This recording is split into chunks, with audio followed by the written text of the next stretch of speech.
tercera vez, buenos días. Bueno, hoy es 9 de junio. Estamos aquí, pero tenemos una clase pasada que vamos a ver generalidades de hongo y vamos a ver Candida albicans, ¿ya? Para mañana vamos a ver 3 hongos. Vamos a ver Dermatophytus, Aspergillus y Mucor. Y con eso, entre hoy y mañana terminaríamos todo lo que es hongos. En 8 días, el próximo lunes, hola, el próximo lunes tenemos que ver generalidades de parásitos y el próximo jueves, el próximo martes 17 de junio empezaríamos a hacer lo que es la integración de la solemne 3, ¿ya? Y la semana del 23 de junio vamos a hacer el control número 3 y el 24 de junio vamos a hacer la solemne número 3, ¿ya? Nos quedan, jóvenes, 3 clases. La clase de hoy, la clase de mañana martes y la clase del próximo lunes, ¿ya? Y serían las 3 clases que nos faltan para que lleguemos a hacer la integración y las pruebas respectivas, control y solemne. ¿Estamos? 3 clases nomás, para que le pongan empeño y terminen bien su curso, ¿ya? ¿Cómo pasaron el fin de semana? Bien, no me quejo. No me quejo. No, bueno, algo contestan, algo modulan. Cuando terminan la clase ya hablan más. ¿Hoy es la primera clase o tuvieron otra clase antes? A las 8. Ay, entonces yo pensé que llegaban recién, jóvenes. Ya, bueno, entonces ya pueden hablar, pueden modular, ¿ya? Porque están como... Estamos dormidos. Van a ir Con él. Bueno, van a despertarse, ¿ya? Con los hongos. Hola. Ojalá me guste. El día de hoy, como les comenté, vamos a ver los temas, vamos a ver generalidades de hongo y vamos a ver Candida albicans. El mundo de los hongos es maravilloso. Bueno, a mí toda la microbiología me gusta, no sé si se han dado cuenta, pero toda la microbiología me gusta y el estudio de los hongos se llama micología, ¿ya? Y vamos a ver generalidades, las estructuras de estos hongos, hacemos un recreo, llamamos a lista y ahí vemos Candida albicans, ¿ya? Esto me pasa. Ahí lo puse, aquí no lo puse, sí lo puse.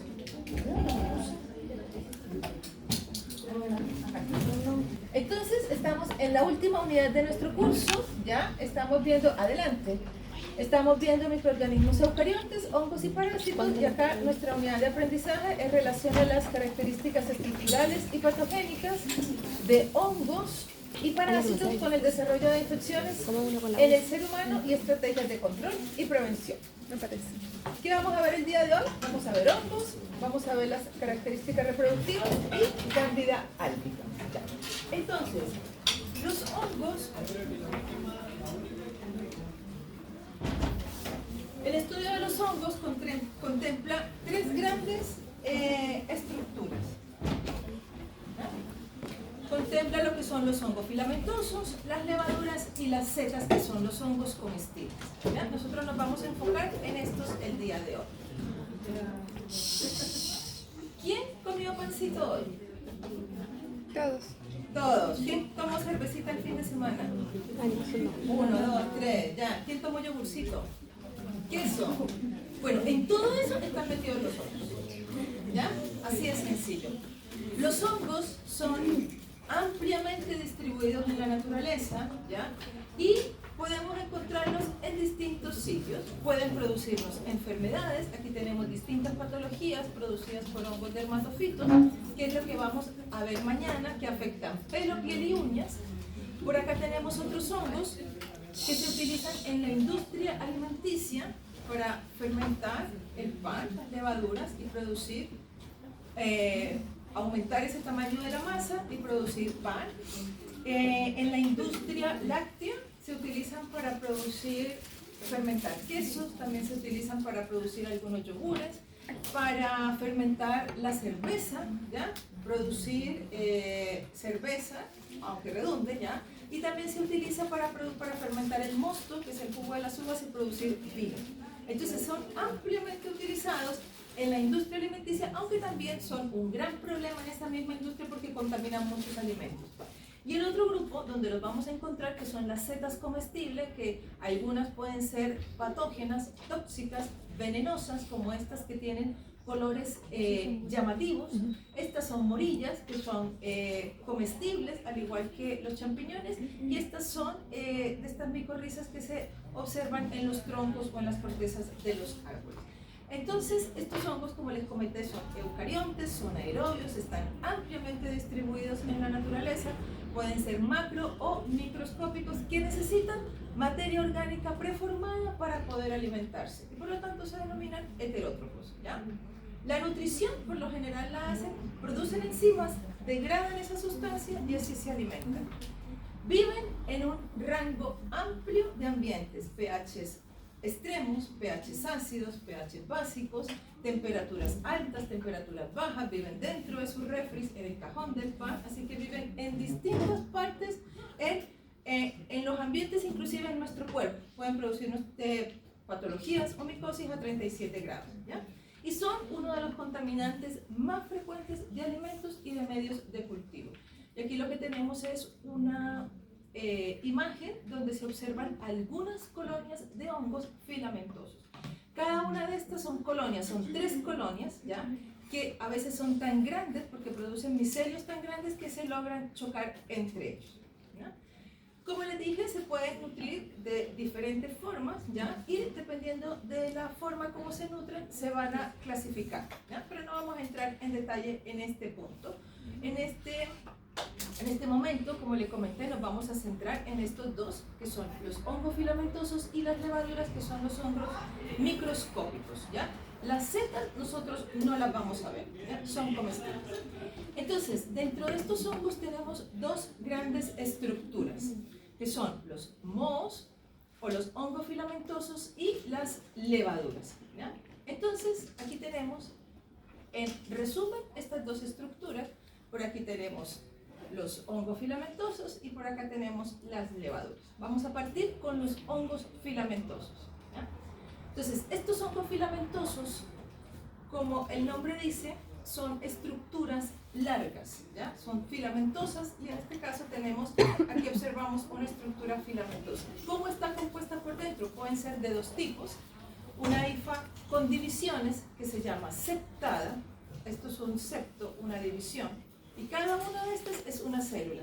Estas son estructuras multinucleadas. Acá tienen varios núcleos. Esta otra división, que es otro septo, otro tabique, va a tener también otro núcleo y otras organelas. Aquí nosotros ya dejamos esos organismos unicelulares y estamos viendo organismos multicelulares, ¿ya? Tenemos estructuras como aparato de Golgi, retículo endoplasmático, vacuolas. Y dentro de estas hifas vamos a ver 2 tipos, hifas septadas y otras hifas aceptadas, como son estas sin divisiones. Pero no se preocupen, que lo vamos a ver un poco más adelante en la clase para que nos quede bien claro. Y aquí vamos a hacer una línea imaginaria y aquí vamos a tener la otra estructura, que son las levaduras. ¿Qué son las levaduras? Son células unicelulares. Cada levadura tiene un núcleo y tiene sus estructuras dentro. Su mitocondria, su aparato de Golgi, su retículo endoplasmático, en algunos casos algunas vacuolas, y van a ser una célula redondeada u ovalada. Entonces, esas son las 2 grandes estructuras que nosotros vamos a tener en los hongos, ¿ya? Cuando hablábamos de virus desnudos y envueltos, ¿ya? Acá estamos hablando de levaduras y hongos filamentosos, ¿ya? Muy bien. Entonces, todos estos hongos van a compartir estructuras similares. Una de esas estructuras es la membrana. Y la membrana, ¿ya?, va a estar constituida, va a ser más rígida que una membrana de bacterias. Ese es el primer concepto que ustedes tienen que ponerse en la cabeza. Es más rígida. ¿Y por qué es más rígida? Porque tiene otras estructuras, ¿ya? Acá tenemos nuestra bicapa lipídica, que es una membrana celular que tiene ácidos fosfolípidos de membrana y algunos ácidos grasos. Y dentro de esos ácidos grasos tenemos ergosterol. Y ese ergosterol le va a permitir que esta membrana sea mucho más rígida que una membrana normal, que una bicapa lipídica normal, ¿ya? Acá tenemos el citoplasma, imagínenselo así, acá está el citoplasma, el núcleo, y vamos del núcleo hacia arriba. Y tenemos la membrana y acá tenemos la pared. Entonces, primer componente de la pared, que es importante, el ergosterol, y dentro de la pared como tal vamos a tener distintas estructuras, un compuesto que es la quitina, y la quitina va a ser unas proteínas que le van a permitir que sea mucho más rígida esa membrana. Va a tener algunos azúcares, como los glucanos, y otras proteínas que se denominan mananoproteínas unidas a azúcares. Entonces, ¿qué tenemos de raro acá? Tenemos el ergosterol en la membrana y la quitina como componente en la pared. Y eso le va a permitir que estos hongos sean más rígidos, ¿ya? Aquí, por ejemplo, una bacteria. Entonces, acá tenemos esta pared celular de hongos filamentosos y de levaduras. Si nosotros vemos la composición, tiene los mismos elementos. Tiene quitina, los glucanos, que acá están expresados, están diferenciados en beta 1,3 y beta 1,6, y las mananoproteínas. ¿Qué va a cambiar? La composición, ¿ya? En este caso tenemos en la pared de las hifas, vamos a tener menos composición de los glucanos, mientras que acá en la pared de las levaduras esto va a ser un poquito mayor, ¿ya? Pero va a tener los mismos componentes. Ese es el objetivo que ustedes tienen que quedarse en su cabeza, ¿ya? Y si nosotros también vemos a nivel de los hongos filamentosos, tienen la misma composición y vamos a tener una distribución similar, tanto en las hifas como en las esporas. Pero quedémonos con eso en la mente, que vamos a tener los mismos elementos, pero la distribución va a ser distinta, ¿ya? Muy bien. Y la pared celular, si nosotros comparamos la pared celular de un hongo, que ya sabemos que tiene una membrana, una bicapa lipídica con el costerol, una quitina, una pared de glucanos y mananoproteínas. Si la vemos o si la comparamos con pared de bacterias gram negativas o gram positivas, uno dice, pero ¿por qué son más rígidas? Bueno, esta malla de quitina y de glucanos le va a permitir mucha mayor rigidez, ¿ya? Esta pared eran un poco más flexibles, eran rígidas, pero comparados esta va a ser mucho más rígida, ¿ya? Y por eso le va a permitir a estos hongos vivir en condiciones más adversas o en ambientes más diversos. Por la quitina. Claro, por la quitina y por la composición de la membrana. Entonces, ahora sí entramos en detalle en caracterizar y ver qué hacen estas hifas y estas levaduras. Las levaduras, hongo filamentoso. Entonces, las levaduras van a ser estas células unicelulares que por lo general son ovaladas, o en algunos casos las vamos a encontrar gemando. Cuando nosotros hablábamos de bacterias, ¿recuerdan cómo se dividían? ¿Cómo se dividían las bacterias? ¿Cómo? Fisión binaria, quiere decir que de una célula madre salen dos células hijas, igualitas en tamaño, ¿ya? Pero las levaduras es distinto, de una célula madre como que le brota una célula hija, sale por gemación. Cuando uno está creciendo plantas, ¿ustedes han crecido plantas? ¿Qué dicen? Le salió un brotecito, ¿ya? Es lo mismo, aquí le salió un brotecito. Es chiquitita la célula hija y esa célula hija obviamente es asimétrica versus la mamá. Tiene que crecer un poquito más para ser igual en tamaño a la mamá, ¿ya? Entonces estas son las levaduras ovaladas, ¿ya? Y por lo general las vamos a encontrar en gemación. Esta es la gemita, la célula hija. Y acá tenemos un gram donde se ven ovaladas, algunas redondeadas y en gemación. Y por otro lado tenemos los hongos filamentosos. Y dentro de los hongos filamentosos tenemos dos grandes estructuras. Tenemos las hifas septadas, que eran estas que tenían divisiones, ¿ya? Septos, divisiones, tabiques. Y también tenemos otra que no tienen divisiones. Estas son con divisiones. Y cada uno de esos puntitos son núcleos. Y tenemos unas hifas A.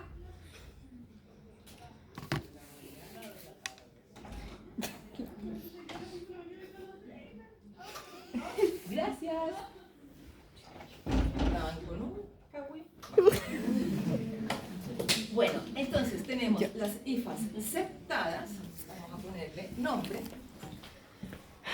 Bueno, ojalá tanto. Hifas septadas.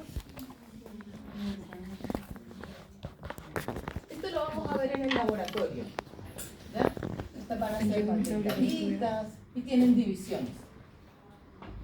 Cada una de estas va a tener su núcleo. Y tenemos por otro lado las hifas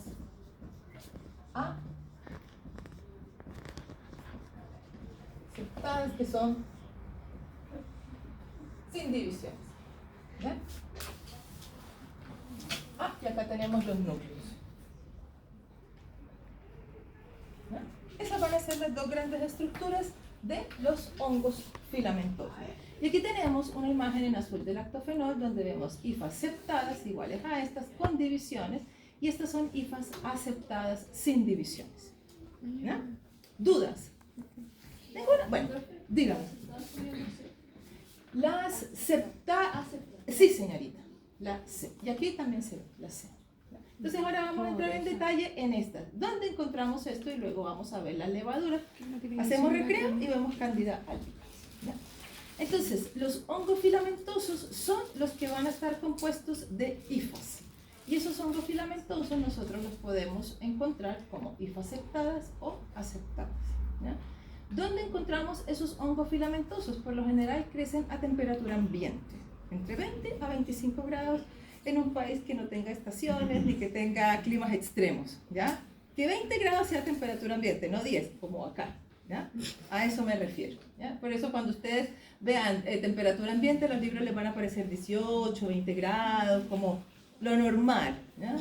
Pero claro, acá para uno crecer un hongo tendría que ponerlo un poquito en la temperatura de una incubadora para que llegue a 20 grados, por ejemplo en un día como hoy, ¿ya? En invierno. Entonces, estos hongos filamentosos, ustedes los han visto en su refri, en el pan que se les olvida, en las frutillas van a ser estos hongos que parecen como pelitos de algodón, ya que se ven así como si fueran algodonosos, ¿ya? Y esto es cuando nosotros lo crecemos en un medio de cultivo. Esta es una colonia de un hongo filamentoso, ¿ya?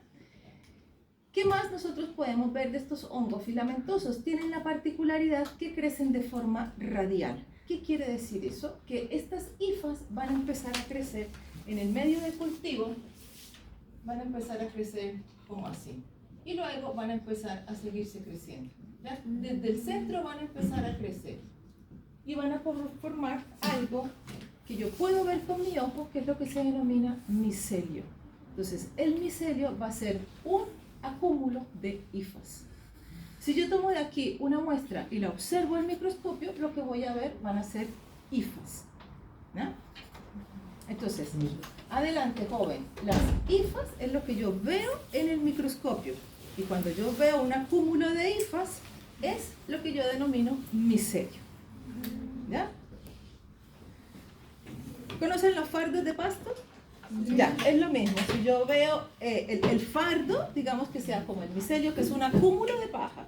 Si yo tomo así un componente, lo que voy a decir, esto es un paja, ¿ya? Es pasto, ¿ya? No puedo decir que el fardo es pasto, ¿ya? Es un acúmulo de pasto, ¿ya? Es lo mismo. Y aquí tenemos diversas colonias de hongos filamentosos que están creciendo en medios de cultivo. Pueden ser diversas, algunas son planas con un micelio aéreo corto, parecen como el polvo de cara, así como seco, arenoso. Otras pueden ser cerebriformes, otras pueden ser con color, con pigmentos, ¿ya? Y el micelio tiene la particularidad de que vamos a tener una parte que va a estar sumergida en el agar, en el medio de cultivo, que sería esta parte de abajo, que es lo que nosotros denominamos micelio vegetativo. Es como si fuera la raíz del hongo, ¿no? Y vamos a tener una parte superior o una parte aérea, que es lo que se va a denominar micelio aéreo. Entonces tenemos el medio de cultivo, digamos que tenemos, yo estoy viendo mi placa de Petri de frente, y este es el agar. ¿Me sigue?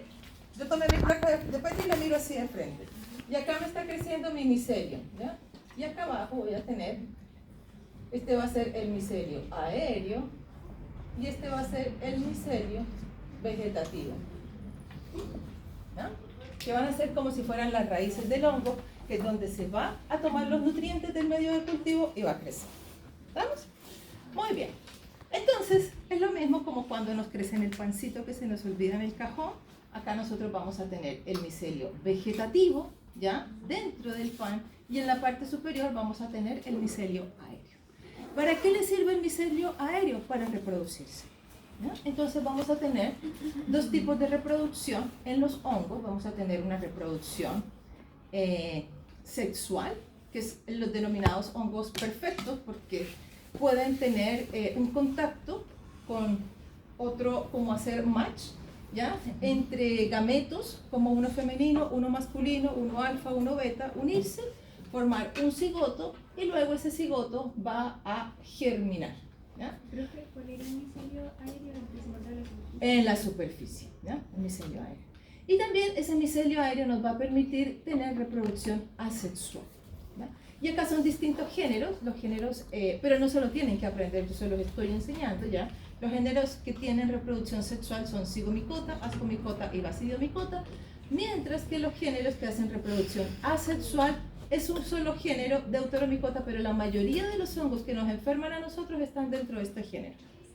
¿Y cómo se reproducen estos hongos? Por esporas. Una espora que cayó al medio de cultivo, cayó a la naranja, cayó al limón, cayó al pan y germinó, como una semilla, ¿ya? Profe, pero no es necesario aprenderse los nombres. No es necesario aprenderse los nombres, pero sí saber que existen dos tipos de reproducción. Ya. Reproducción asexual Sexual y reproducción sexual. Y lo otro que sí se tiene que aprender es que la reproducción sexual se hace por esporas o por conidias, ¿ya? Y que es una espora o una conidia. Ustedes sí han escuchado hablar de las esporas. Esporas de hongos. ¿Qué hacen esas esporas de hongos? Son resistentes. Son resistentes, pueden caer en algún medio y germinar, ¿ya?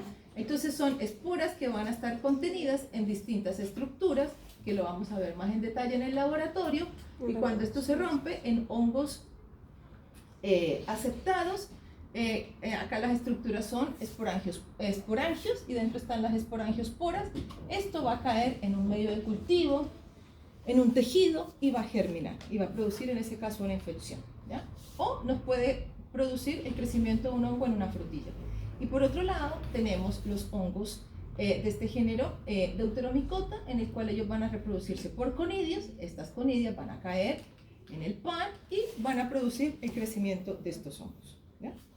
Entonces esto sí se lo tienen que aprender, los tipos de reproducción: asexual por esporas o conidias, y la reproducción sexual es por un match, por una unión de gametos haploides, que pueden ser alfa o beta, femenino o masculino, que se van a unir y van a formar un cigoto, y se unen por conjugación y forman un cigoto. Profe, la reproducción asexual y sexual puede ser tanto ¿Cómo?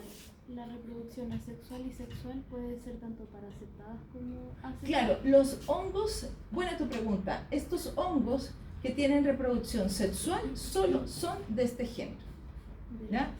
Mientras que la asexual pueden hacerlo tanto estos géneros, zigomicota, ascomicota y basidiomicota, y los deuteromicota. La sexual la pueden hacer todos, ¿ya? Mientras que la sexual solamente estos, ¿ya? Y es que hay unos hongos, por ejemplo, Aspergillus, tiene reproducción en algunos casos también sexual, pero no vamos a entrar en ese detalle ahora, ¿ya? Entonces, eso sí se le tienen que aprender, que pueden hacer reproducción sexual y asexual, ¿ya?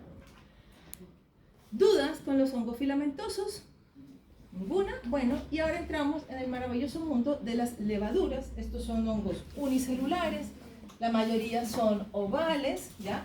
Aunque en algunos casos se pueden encontrar esféricos. Tienen una división por gemación, y como les dije, va a ser asimétrica, no va a ser igual la mamá y la hija, sino que es asimétrica, ¿ya? Esta hija que está creciendo luego tiene que separarse y empezar a crecer, ¿no? Y en algunas condiciones pueden filamentar, y ya vamos a ver qué quiere decir eso, ¿ya? Y aquí tenemos algunas imágenes de algunos hongos, como Candida albicans, que puede producir lesiones en distintas partes del cuerpo, principalmente en mucosas, ¿ya? Y aquí tenemos un cultivo.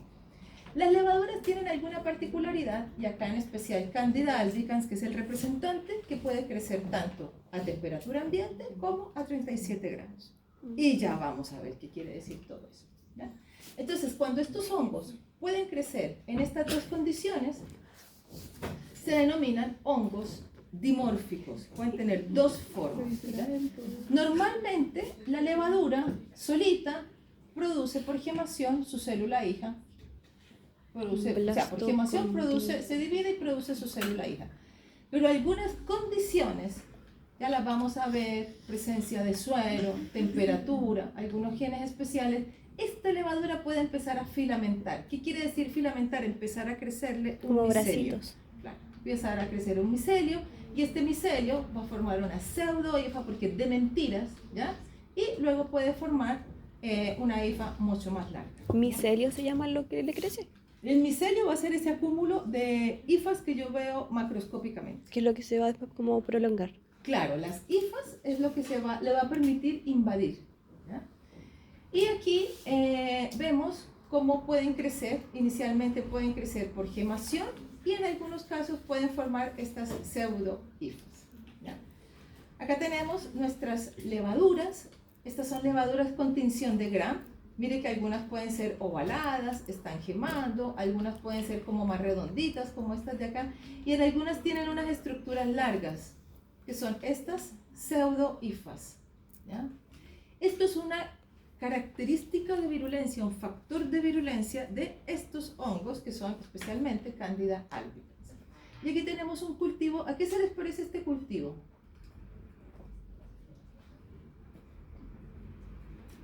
¿A qué se les parece ese cultivo? ¿A un cultivo de qué? De cocos, de bacterias, ¿ya?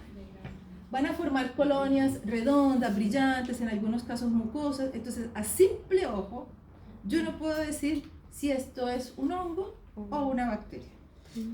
Siempre se tiene que hacer una tinción de Gram, ¿ya? Para tener claridad de a qué corresponde, salvo que yo tenga súper claro el tipo de lesión, como en este caso, ¿ya? Pero siempre tiene que partir por hacerse una tinción de Gram para poder comprobar si es un hongo o una levadura, ¿ya? Entonces, se van a ver así y en algunos casos van a filamentar y vamos a encontrar pseudo-hifas. Estas son pseudo-hifas, ¿ya?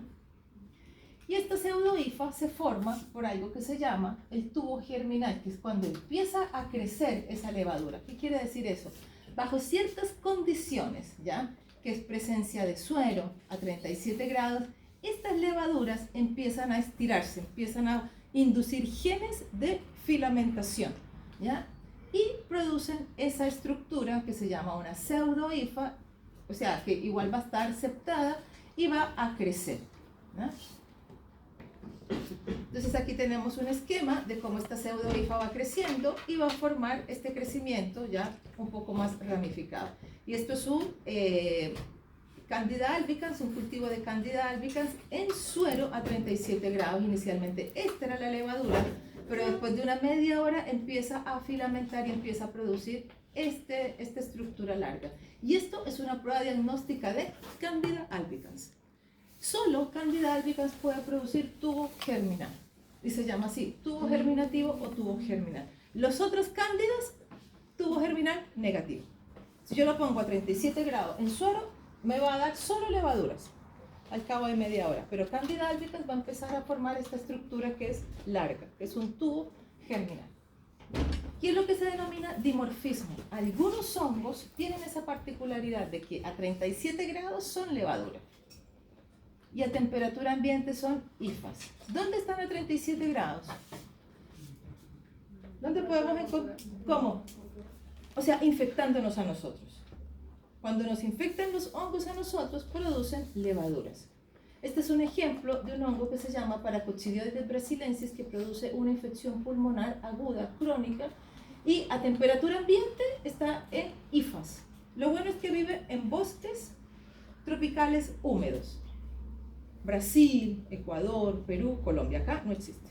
Con este clima no vive, se muere. Y en el ambiente es así, el cultivo a 37 a temperatura ambiente son hifas, es un moho blanco y cuando infecta a la persona produce levaduras, ¿ya? Entonces, ¿cómo cambia? ¿Por qué se produce ese dimorfismo? Entonces acá nosotros tenemos que a temperatura ambiente este hongo empieza a crecer y forma hifas nomás. Pero en ciertas condiciones, cuando esta parte de este hongo ingresa a la persona, ¿ya? puede producir levaduras, ¿ya? Este es un ejemplo del ciclo de vida de un hongo que se llama Coccidioides immitis, que también produce infección pulmonar. Entonces aquí tenemos el esquema del dimorfismo. A temperatura ambiente, a menos de 30 grados, ¿ya? Este hongo es una hifa. Eso está en un ambiente natural, saprófito, está súper bien, creciendo a través de esporulación, que es un pedacito de la hifa, va a crecer. Pero cuando parte de esta hifa infecta a alguna persona, induce la formación de levaduras. Entonces esta levadura dentro de la persona va a gemar. Esto se va a producir entre 35 y 40 grados, nuestra temperatura corporal es 37, y acá estas levaduras se van a dividir por gemación, ¿ya? Si yo de estos hongos que son dimórficos, realmente dimórficos, yo tomo parte de esta levadura y la pongo a 30 grados o menos de 30 grados, va a formar una hifa, ¿ya? Vuelve a formar IFA. ¿Cómo? Se vuelve a formar la IFA. Sí, crecen como hifas. Si la vuelvo y le subo la temperatura, tiende a formar Levadura. levaduras. Y se llaman dimórficos porque tienen dos formas, ¿ya? Y son, esta característica es exclusiva de hongos patógenos, ¿ya? Que tienen esa particularidad de tener esas dos formas en el ambiente de hifas y a 37 grados levaduras. ¿Dudas? De hongos patógenos, ¿sí? Dudas. ¿Mucha información para un lunes en la mañana? Pucha, bueno. Pregunta. ¿Quién nos lee? Javier, léanos, por favor. Léanos. Ayúdenos.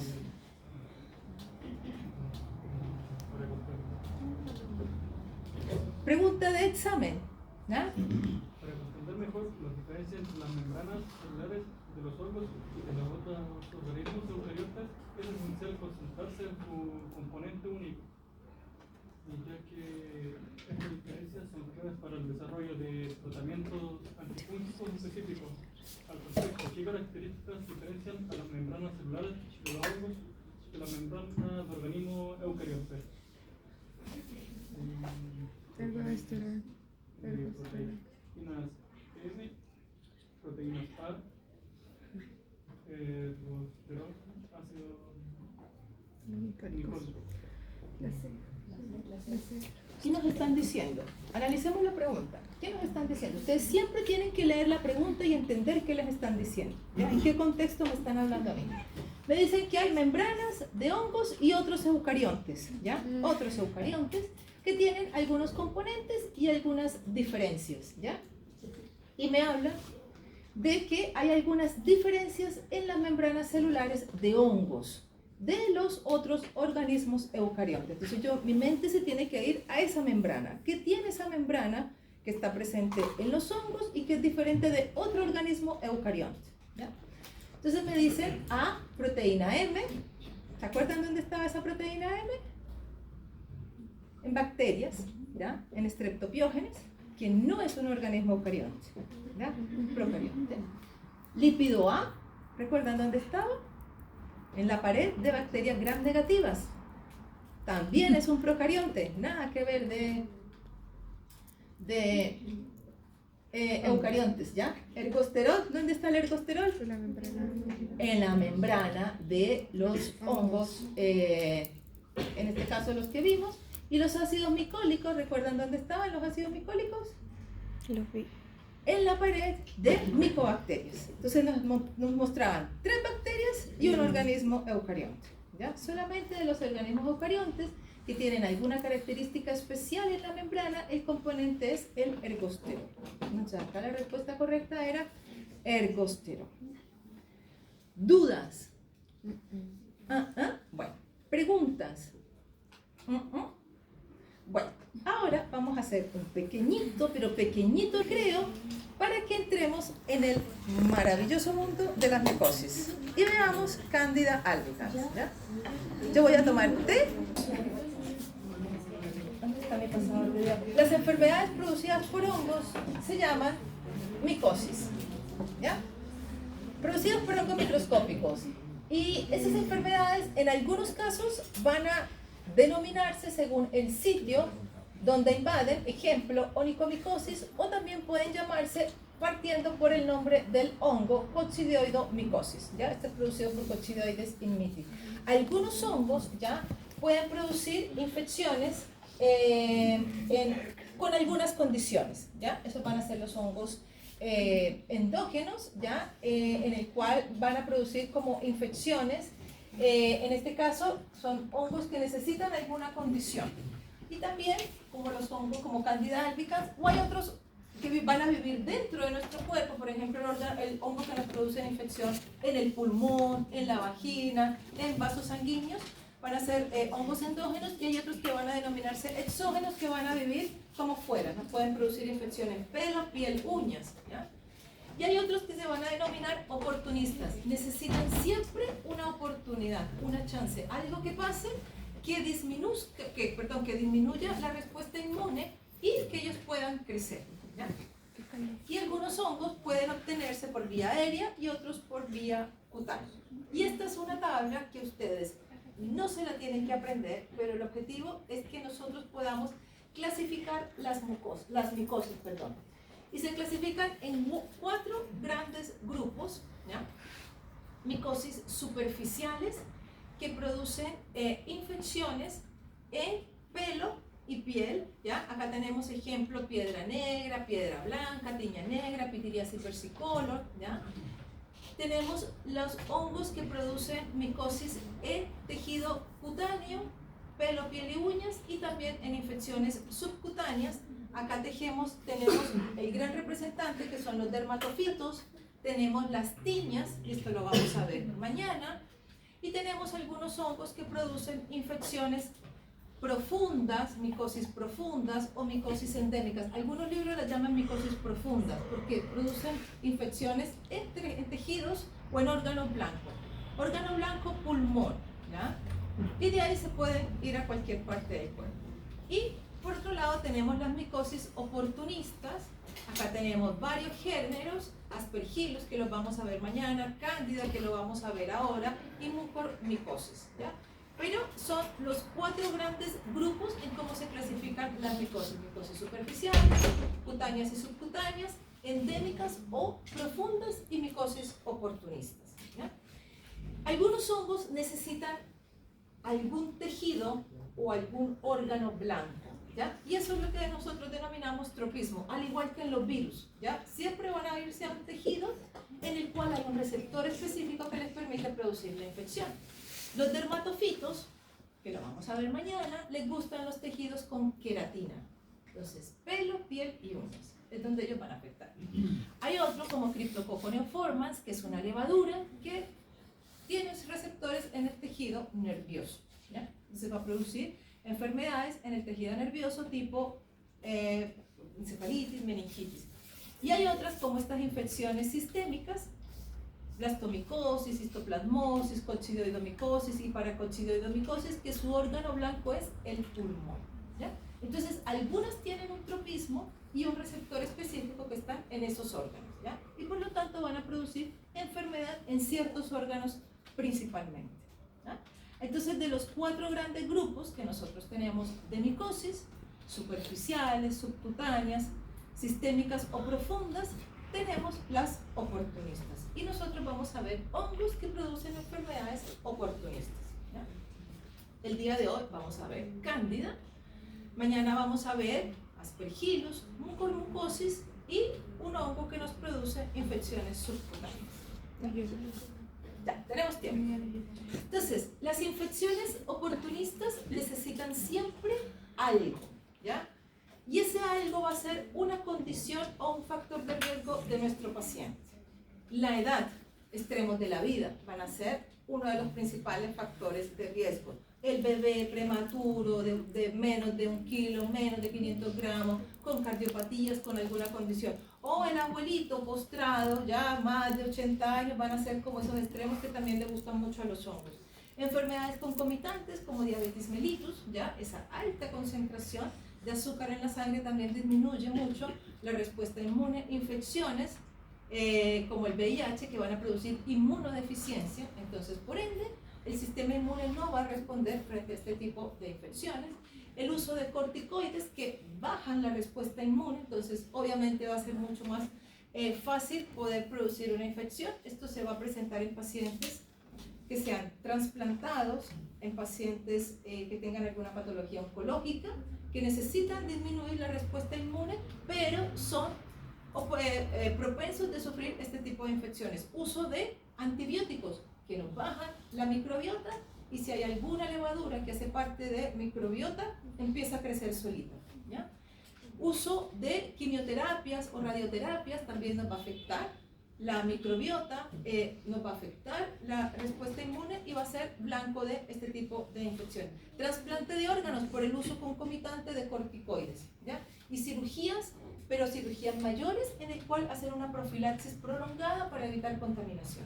Entonces siempre hay un factor de riesgo, ¿ya?, que hace que estas enfermedades aparezcan, ¿no?, que son hongos que normalmente nosotros no nos van a enfermar. Aquí hay esporas de aspergillus circulando, pero nosotros no nos están enfermando.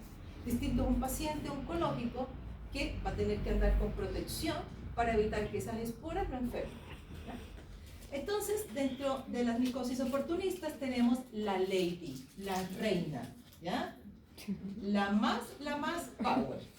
Candida albicans es un señor dolor de cabeza. ¿Para quién? Para los equipos de salud, ¿ya? Y es la representante de infecciones oportunistas junto con aspergillus, ¿ya? Pero esta es la lady, ¿ya? Aspergillus va a ser el rey, ¿ya? Aquí tenemos la lady, ¿ya? Es un hongo polimórfico, porque no dimórfico como tal, porque puede producir que es el tubo germinal, y nosotros lo podemos encontrar como levadura en el cultivo, y en el paciente vamos a encontrar las hifas, ¿no? Hace parte en algunas personas de microbiota, de donde cavidad oral, cavidad gastrointestinal y genitourinario, ¿no? Coloniza membranas de muchas personas, del 60 al 30%, y puede producir infecciones superficiales como esta o sistémicas. El cultivo es muy similar al cultivo de una bacteria, entonces siempre se necesita hacer un gram para identificar si es una levadura o si es un coco o un bacilo, ¿ya? Y aquí tenemos una imagen del tubo germinal. Entonces, ¿por qué es tan crítico Candida albicans? Porque tiene muchos factores de virulencia, ¿ya? Y esos factores de virulencia la van a hacer exitosa en su proceso infeccioso, ¿ya? Obviamente eso es perjudicial para el paciente, pero para Candida albicans es muy favorable. Entonces puede colonizar distintos epitelios, y esos epitelios por lo general van a ser con mucosas, ¿ya? Más que en piel, con epitelio con mucosas. Y va a favorecer esa colonización la presencia de algunas adhesinas. También puede penetrar el tejido, puede producir infecciones profundas, y de una vez ya que produzca infecciones profundas, va a producir algo que se llama candidemia, que va a ser cándida en el torrente circulatorio, y de ahí se puede ir a donde quiera, ¿ya? Entonces, ¿qué factores de virulencia tiene? Tiene algunas enzimas hidrolíticas como fosfolipasas, aspartilproteinasa, que le va a permitir hidrolizar el epitelio, hidrolizar esas partes externas. Tiene su membrana, ya sea su pared celular, perdón, ya sabemos que tiene glucanos, tiene quitinas, tiene mananoproteínas, que le va a dar cierta resistencia. Tiene algunas adhesinas, que son factores de virulencia, que son como anclas, ¿ya? Y le gusta adherirse a muchos epitelios, también al endotelio vascular, ¿ya? Y tiene ese cambio de fenotipo, ¿ya?, que ahí es donde va a producir o levadura, o esa que va a ser este dimorfismo, que va a producir esta levadura o esta hifa, ¿ya? Y a nivel de cultivo podemos encontrar colonias opacas o colonias brillantes, pero no lo vamos a ver. Entonces, estos mecanismos de patogenicidad que le van a permitir, y todas estas estructuras o proteínas que tiene, las adhesinas le van a permitir adherirse al epitelio. Digamos que estos son el epitelio celular, ¿ya? Y cuando produce este dimorfismo, esa hifa le va a permitir invadir el tejido. Entonces va a ser exitosa. Va a poder no solo colonizar, sino que va a invadir. Y si está en torrente sanguíneo, puede invadir tejidos, ¿ya? Aparte de eso, puede formar biofilm. ¿Recuerdan cuando vimos los biofilm? Que van a hacer este crecimiento de casi que una colonia sobre una superficie. Puede ser un dispositivo médico o puede ser un vaso sanguíneo, ¿ya? Puede cambiar de forma, pasar de levadura a filamentar. Esto es en cultivo, pasar de cambiar la colonia de blanca a una colonia opaca y cambiar, dependiendo el medio donde se encuentra, ¿ya? Entonces, la adherencia, acá vemos algunas proteínas que le van a permitir inicialmente producir su tubo germinal, y cuando produzca el tubo germinal, lo que va a producir es esto, invasión de tejidos, ¿ya? Y una vez invada tejidos, obviamente va a ser mucho más exitosa y va a ser mucho más patógena, ¿ya? Es enzimas degradativas que las va a producir tanto cuando está en esta fase de levadura o cuando está en esta fase de pseudo-IFA. Produce distintas, dependiendo el medio donde se encuentre, si es un medio ácido o es un medio neutro, va a producir estas enzimas que degradan ese epitelio donde está, ¿no? Y se producen principalmente acá, cuando está invadiendo. Y el biofilm se puede producir en dispositivos médicos. Recuerden que esta Candida albicans puede estar en algunos tejidos y en algunas personas también puede estar en la piel, ¿ya? Entonces inicialmente se va a adherir en esta superficie. Este es un dispositivo médico, es un catéter, ¿ya? Puede adherirse a estos dispositivos plásticos, puede empezar a crecer, luego empieza a madurar y cuando madura filamenta y luego se dispersa. Entonces, si una persona tiene un dispositivo médico contaminado, en este caso con una levadura, estas levaduras directamente en el torrente sanguíneo puede irse a cualquier parte del cuerpo y producir una infección, ¿ya? Y para que se produzca el dimorfismo, todo esto se lo tienen que aprender, no mentira.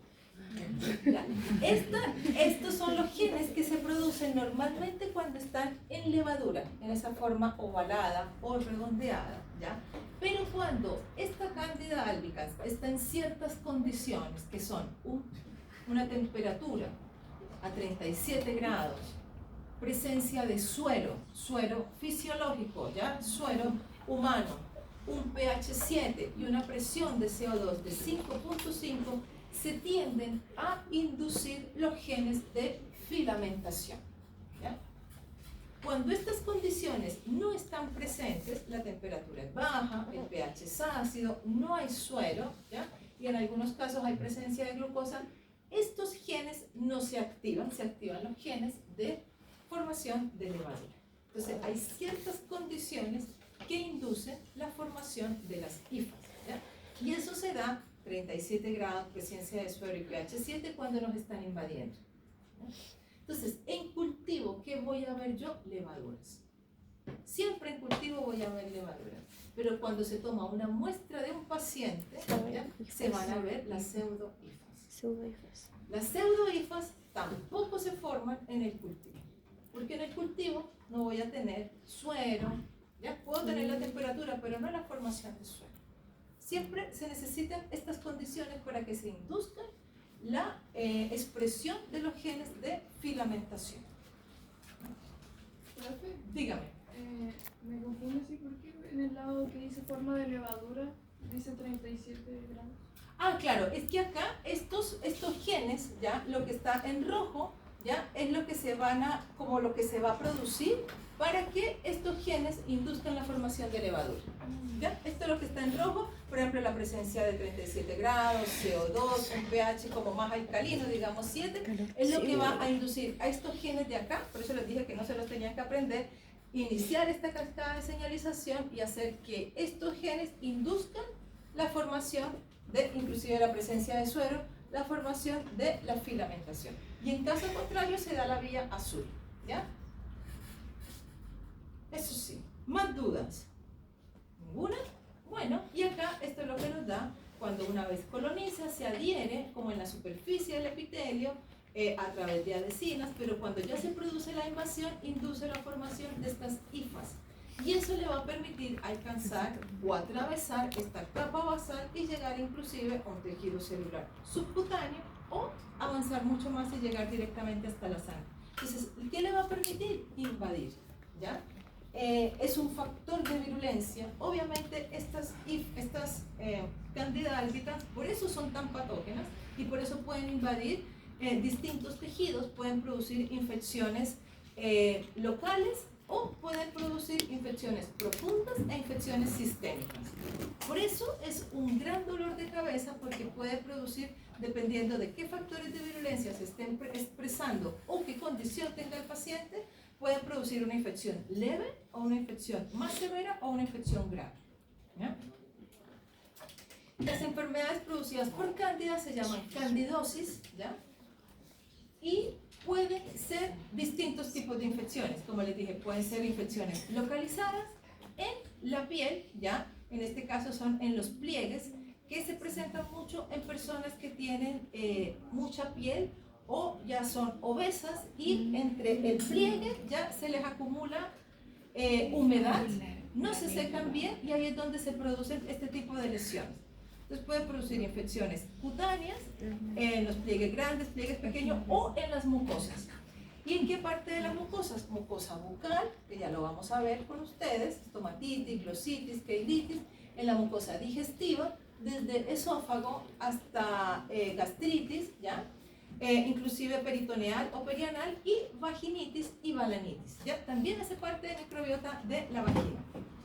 Y ya puede producir infecciones profundas o diseminadas, infecciones sistémicas y en algunos casos infecciones alérgicas. Y este es el gran.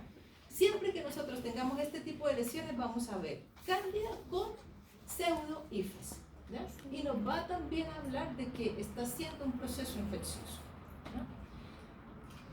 Entonces, factores de riesgo iguales que para las infecciones oportunistas: estados de la vida, infancia, la vejez, y hay una condición especial, el embarazo. El embarazo es maravilloso, pero altera todo, ¿ya?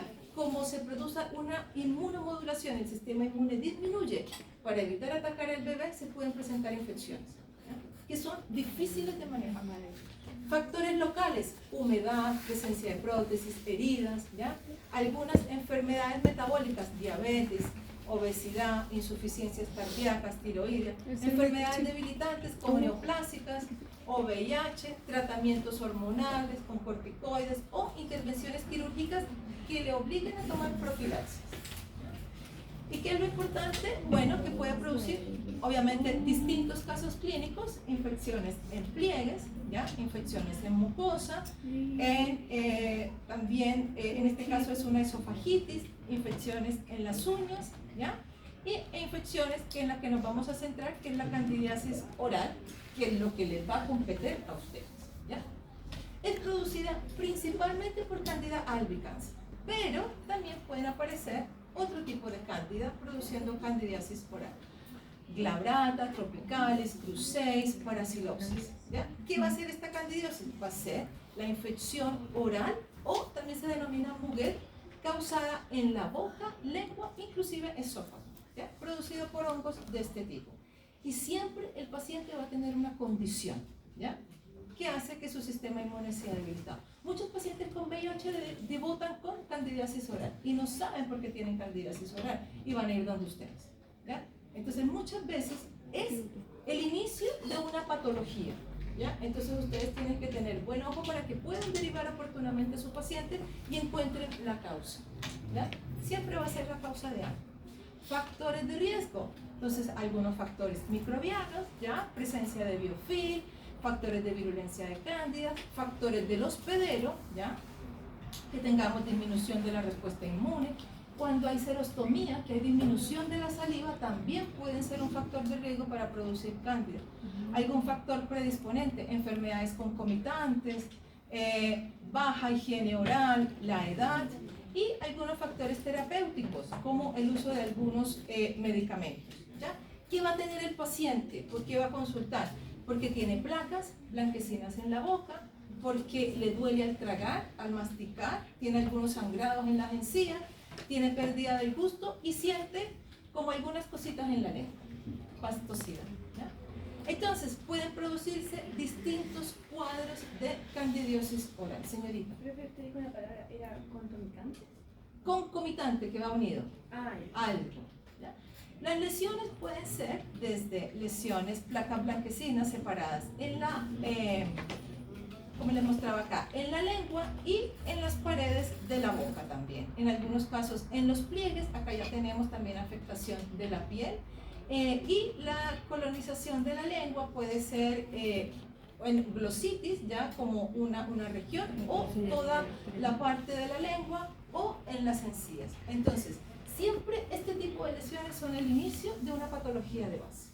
¿Ya? ¿Por qué mi paciente tiene una enfermedad oportunista? Es lo que ustedes tienen que pensar. ¿Ya? Entonces ustedes pueden indicar a su paciente tratamiento, pero debieran derivar para ver por qué se está presentando este tipo de lesiones. ¿Ya? Y que es un motivo de consulta porque las enfermedades tipo VIH están en alza. ¿Ya? Entonces se les van a presentar este tipo de lesiones a ustedes en su consulta. ¿Dudas? ¿Ninguna?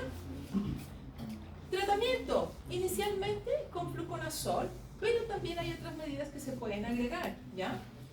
Que se mejoren la higiene oral, que si el paciente utiliza antibióticos o corticoides, hay unos corticoides que son inhaladores orales, ¿ya?